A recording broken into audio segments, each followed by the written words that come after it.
kok bisa, gimana ceritanya kok bisa sampai di media sosial itu gimana? Ceritanya gimana? Iya, tiba-tiba itu wartawan kok datang, saya juga kaget kan. Mungkin dari mulut ke mulut ya, orang sambang bayi gitu, cerita-cerita. Terus sampai wartawan dengar gitu loh Bu ya. Emang kan temannya juga banyak gitu. Terus wartawannya kesini gitu. Wartawannya lo Bu Santi.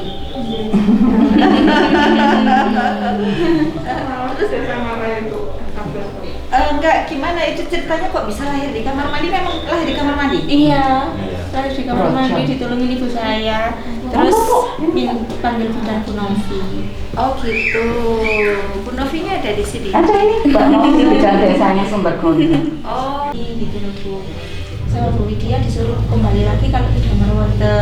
Terus saya kan nggak, poyang-poyang kan nggak kuat. Terus ke Bu Marni juga. Di situ dinyatakan masih kepaan 1, disuruh pulang. Jadi itu sebenarnya kok direntak pulang makan deh. Terus ayah wis Mas air nang Islam pulang makan.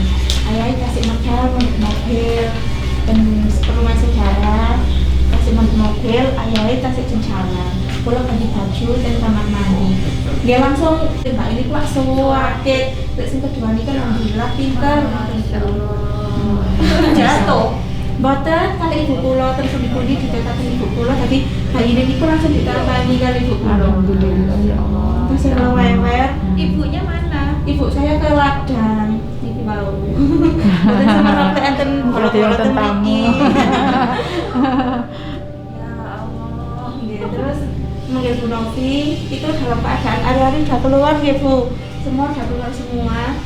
Mbaknya tetap di kamar mandi? Iya, nggak berani jalan soalnya nanti takut pingsan gitu. Terus sama Bu Novi, bayinya langsung ditangani. Alhamdulillah.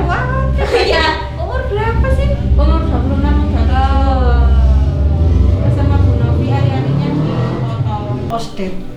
Jadi mengkhawatirkan kalau Mengkhawatirkan tidak. janinnya kan plasentanya juga pas waktu lahir juga sudah layu. Pas waktu melahirkan kemarin itu. Alhamdulillah Tapi sekarang sehat. bayinya sehat. Alhamdulillah Nggak perlu sehat. harus dimasukkan informasi. Sempat kuning hari ke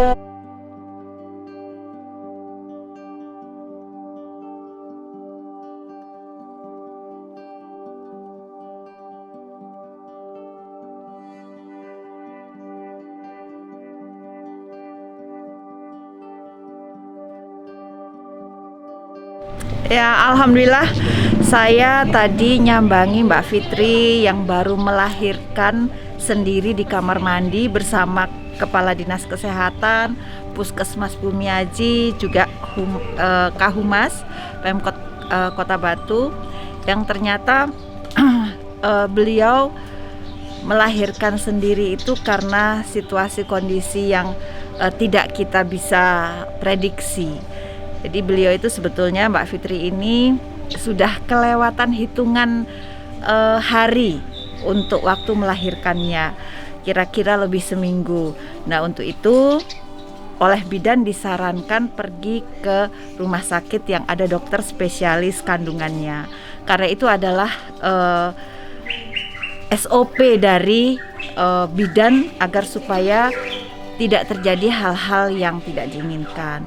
Tapi Tuhan berkehendak lain.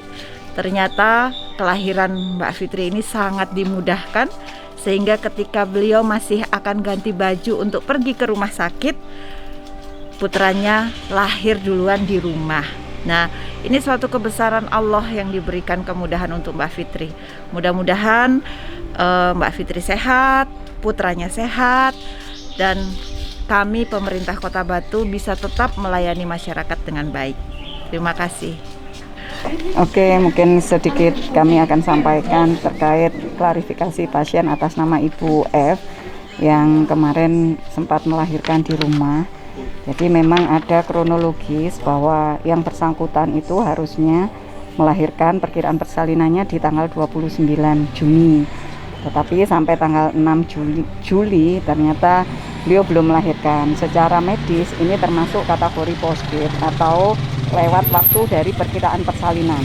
Maka yang bersangkutan harus melahirkan di rumah sakit untuk keamanannya. Dan dari bidan desa sudah disampaikan untuk ke Rumah Sakit Punten dan sudah dikoordinasikan juga dengan dokter spesialis obgyn yang ada di sana, Dokter Arif. Dan tanggal 6 Juli beliau juga yang bersangkutan juga sempat ke rumah sakit, tetapi karena belum ada tanda-tanda melahirkan, maka yang bersangkutan diminta untuk kembali pulang, tetapi jika ada tanda-tanda melahirkan segera kembali ke rumah sakit.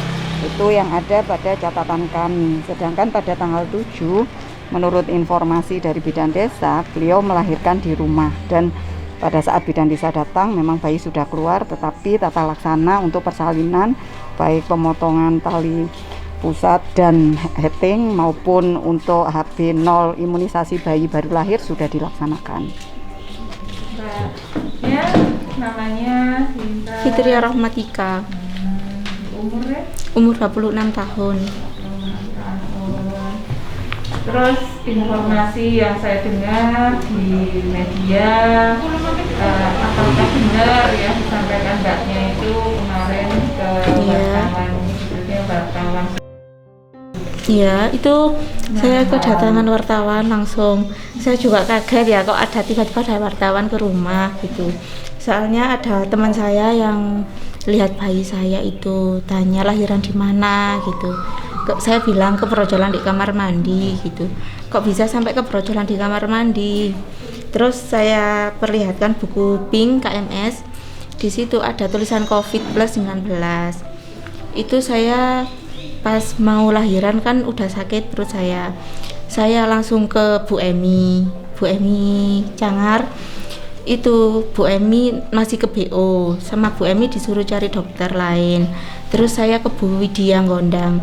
Ke Bu Widya Gondang itu sudah sekitar bukaan 3, sama Bu Widya disuruh pulang soalnya tahu tulisan di KMS itu ada tulisan COVID+.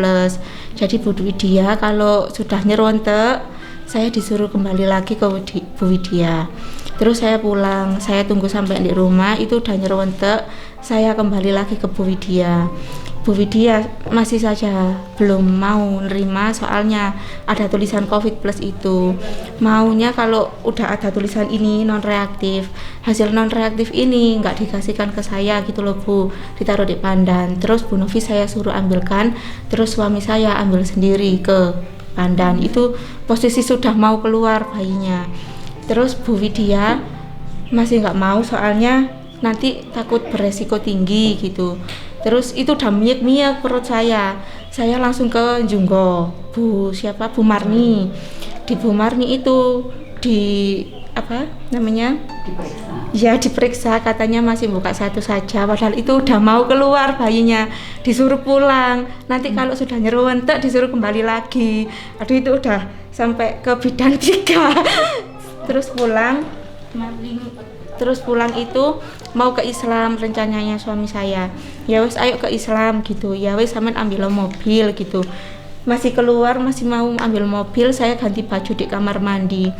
Belum sempat ambil mobil bayinya udah keluar semua sama ari-arinya gitu ceritanya. Terus disampaikan cerita ke temannya, terus temannya nyampaikan. Iya. Penanganan setelah di kamar mandi? Setelah di kamar mandi itu saya sama ibu saya, itu bayinya dipopong sama ibu saya. Terus ibu saya panik cari bantuan. Dicari bantuan ada tetangga satu di luar, panggil Bu Novi sama dukun bayi. Terus Bu Novi kesini potong tali pusarnya itu.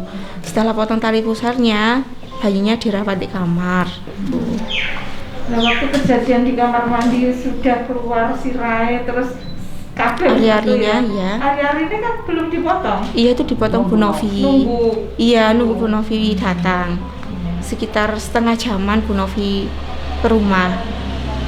Terus yang di kartu pink itu ada indikasi COVID+, itu yang ngasih tahu periksaannya itu kapan kejadian awal itu periksaan? Ya waktu mau melahirkan itu Bu.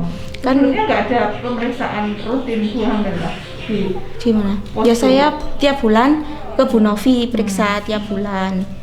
Kemudian akhirnya wartawan masuk ke rumah, kemudian pingin tahu dan sebagainya, itu Ceritanya gimana? Itu dari mulut ke mulut gitu loh Bu, sampai teman saya kesini, iya, kesini, iya, buka buku pink itu, terus teman saya curhat ke temannya yang satunya, terus temen yang satunya itu temennya wartawan gitu, terus kemarinnya wartawan itu ke rumah, saya juga kaget loh kok banyak wartawan gitu, terus ya mencari informasi.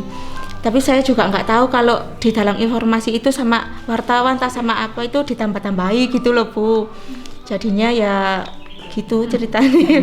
Jadi panjang, jadi ya mungkin ada yang nambahi, ada yang ngurangi kan gitu Bu kalau cerita gitu.